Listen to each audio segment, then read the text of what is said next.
How's it guys, this is Dayvy FPL and welcome back to the Fantasy Premier League video here on my channel. Now in this video, we're talking about the ultimate guide to blank game week 29. The first massive blank game week of this season is upon us, and in this video we'll be covering the following talking points. We'll be looking at what chips you should be using in blank game week 29, what players you should be focusing on, and what fixtures are the best, and then finally we're going to be looking at some differentials that we can look at for that blank game week 29. Throughout this week we'll be covering other videos including a free hit / wildcard draft coming up tomorrow for those of you guys who are using the chip, and then we're going to follow that with the normal game week 29 preview and team selection coming up a little bit later. So hopefully I'll see you guys over in that video, but let's get into this video without further ado.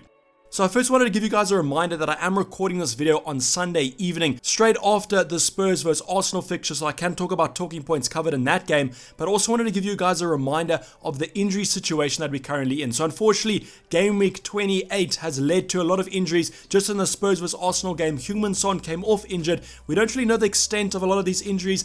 Bamford's currently injured. We also have, as I mentioned, Heung-min Son, and the injury news about that hasn't really surfaced. So I'm expecting some of these players to maybe have a couple of scans. Maybe the doctors are going to take a look at them, and then we'll be getting some more news about them throughout the week. So the moral of this talking point is I don't want you guys to be too rash and move these players out quickly just because you think they're injured. Please wait till later in the week when we do have these press conferences, and I would only take a player out if they were 100% confirmed out. So if Jose Mourinho comes out and says Heung-min Son might have a late fitness test, he's a little bit 50-50, or we'll wait and see, I would 100% keep Son in and just kind of hope that he starts. Only if maybe Mourinho comes out and says that Heung-min Son is out for 3 years, because if you remember correctly, he said that Son was going to be out with a hamstring injury for about 2 months, and he surfaced in the next game week. So that's kind of the mind games that Mourinho sometimes plays, but I think he might be a little bit more concrete on this information. The same with Bamford. We don't really know what's going to be happening there. The thing that worries me about these players though is that they actually came off quite early on, and that usually means that there has been such a hamstring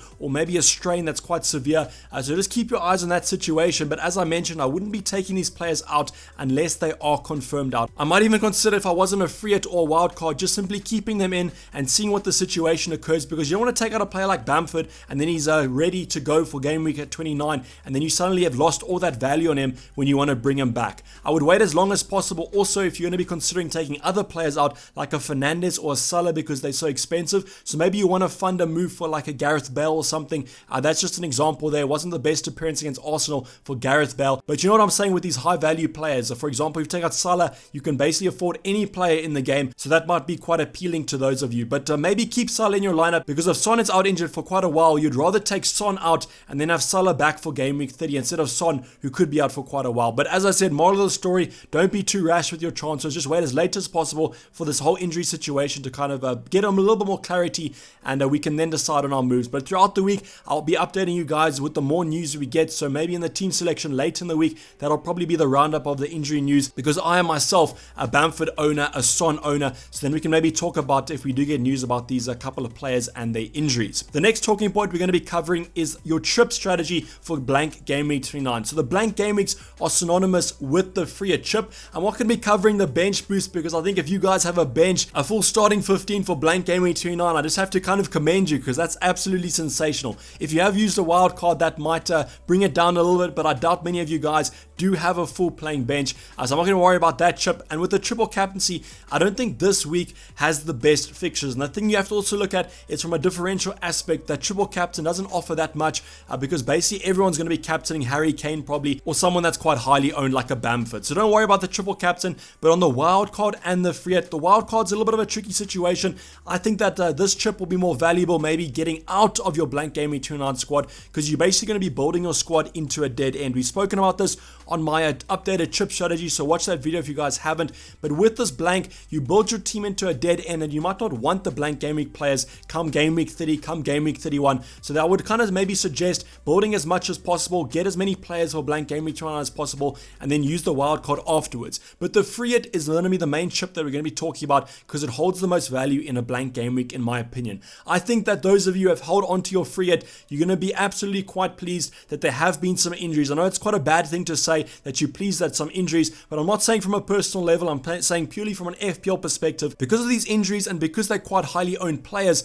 a lot of managers are losing players for that blank game week 29. So you with the free hit can actually come in here, get some differential aspects. Maybe those normal managers don't want to use a free transfer to take out a player like a Human Son, a Bamford, but you can swoop in with your free hit and bring in a differential like Mapai or something like that. And then if he bangs, you're going to be looking at some nice differential points. So for the free hit, I would heavily consider it, especially if these injuries resurface and we get some clarity and they're going to be long-term injuries, or at least if these players are going to be missing blank game week 29, then I would heavily consider using the free hit. Now you can use it later on this season, but we do not have some confirmed doubles or blanks coming up. We do have a blank game week coming up in I think game week 33, but that's going to be a relatively small blank game week, so I think that's going to be perfectly fine to navigate with those free transfers. So I would definitely consider the free hit, especially if those injuries do come about. Now if you do have a team about 9-10 players, I don't think you have to use your free hit. I think that's perfectly fine.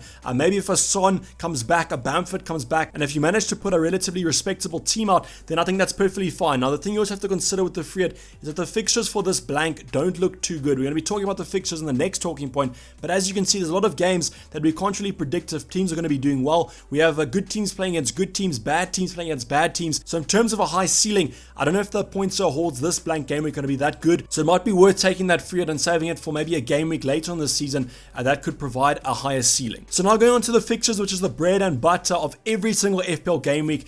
So I always like to cover the fixtures when I do an ultimate guide, and we're going to be running through each fixture, and as we usually do, I've highlighted with those yellow arrows the teams that I think that you should be targeting. So as I mentioned, the fixtures this week aren't that great. I think for a free hit you might not be getting that high of a ceiling, but there could still be some potential for teams to do well. So the first fixture, Fulham versus Leeds. Now this is really hard for me to call. I didn't really want to highlight any of these two sides, but I think from an attacking point of view, Leeds are favoured against Fulham. I think we saw with Man City a side that is relatively good in attack. Now Leeds are hit or miss. It's going to depend on which sides kind of pitches up for that Fulham fixture, but I still think you should maybe target some Leeds assets, and I think this is just due to the fact that their stats are really good. Just go and look at Rafinha's stats. I think he's actually leading most categories for all Premier League players at the moment. So in terms of the stats, a player like even a Bamford, I know he's injured right now, but if he comes back from that injury, they all have great stats just because of how attacking Leeds are. Now Fulham could still get a clean sheet here, but I think in this fixture it's really tough to call, but I still be favouring quite a couple goals in this one. I mean, Fulham, you could even target them from an attacking point of view, but then we also see sometimes,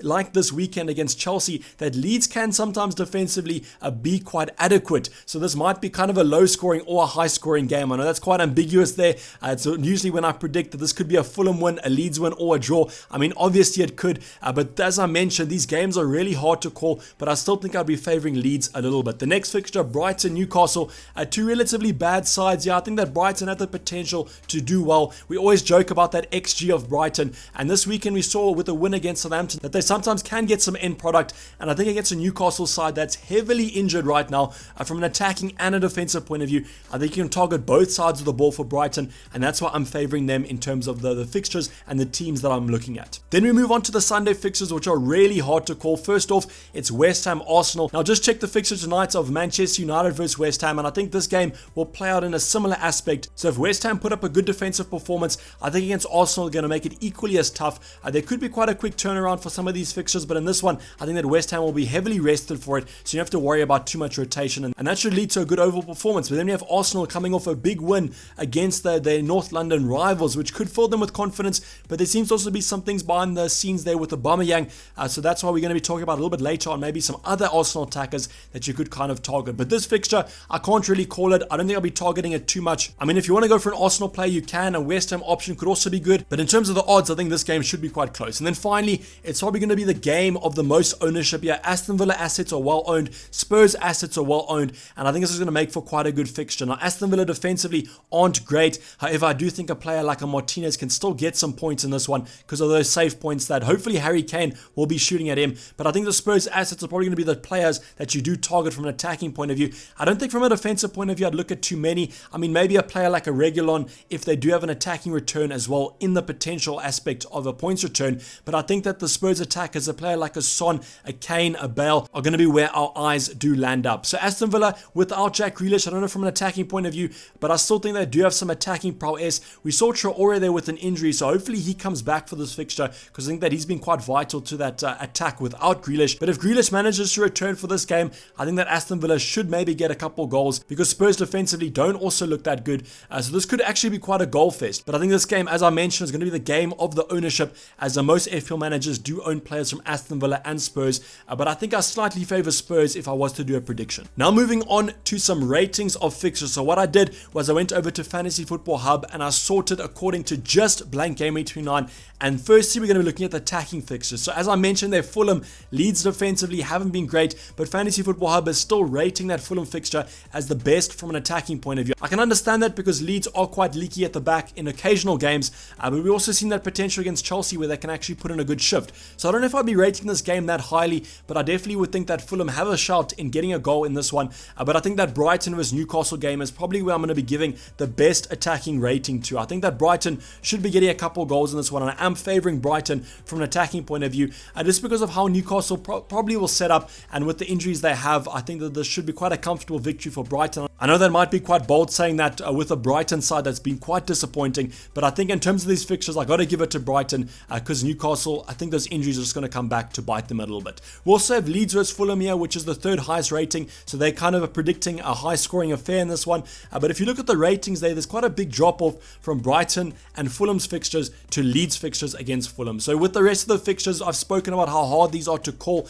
and as you can see there, they are very tough to call, and that's why I'm not looking at these fixtures too much in terms of bringing in players from these teams. From a defensive point of view, we have a switch up here. We have Brighton leading the line. There's quite a good clean sheet potential there. Fantasy Football was predicting for Brighton, and I would kind of agree with that, especially for the injuries that Newcastle have in attack. I think Almiron, Wilson, and Gucci are all injured, so that's basically that main starting lineup there from an attacking point of view. So I really do favor Brighton a clean sheet here, and if you can bring in a defender, I'd definitely be targeting that Brighton lineup. The rest of the teams, the fixtures aren't that good from a defensive point of view, and I can understand that because I think a lot of these sides will score in blank game week 29. It's going to kind of be predicting who scores the most. So now going on to every single team in blank game week 29, what I did was I selected my favorite option from each of them. Some of them are a little bit more differential than others. I will be talking about those and those alternatives when we get onto the team. Starting off with Fulham, I've gone for Lookman here. I just think that I would have gone for Josh Maja, but because he was benched against City in a fixture that you probably assume that Fulham are going to play their full strength lineup,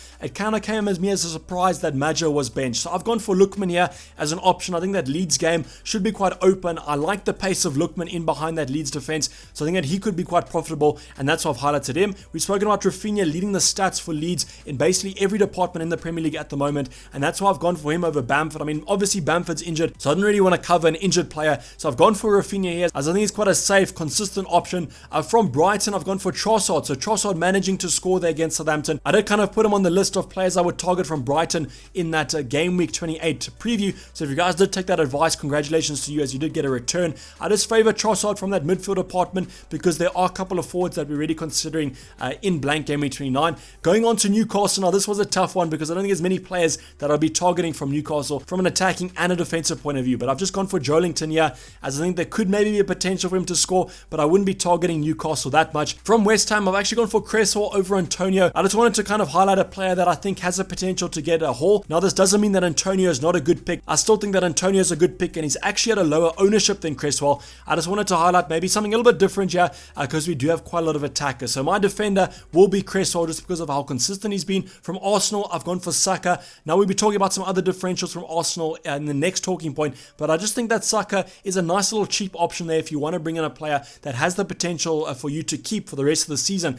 as he has been quite consistent this season, and I think that Arsenal will get some confidence after that North London derby win. And then from Aston Villa, I've gone for Martinez. A little bit surprising here to see a goalkeeper, but I didn't really favour any of the players from Aston Villa besides Martinez against Spurs because I think they're going to concede, and I think that at least Martinez could get a couple save points and maybe even a penalty save if you want to be extra cheeky. But I've gone for Martinez here as I think he is a season keeper, so if you want to go for an Aston Villa player, definitely look at their goalkeeper. And then finally, we've gone for Harry Kane because in every single game week we need a captaincy option, and I think Harry Kane is definitely going to be the main captaincy option this week, and I think a lot of players will go for him. So if you want to go differential, you can, but just be reminded that Harry Kane's ownership is probably going to be very high this game week.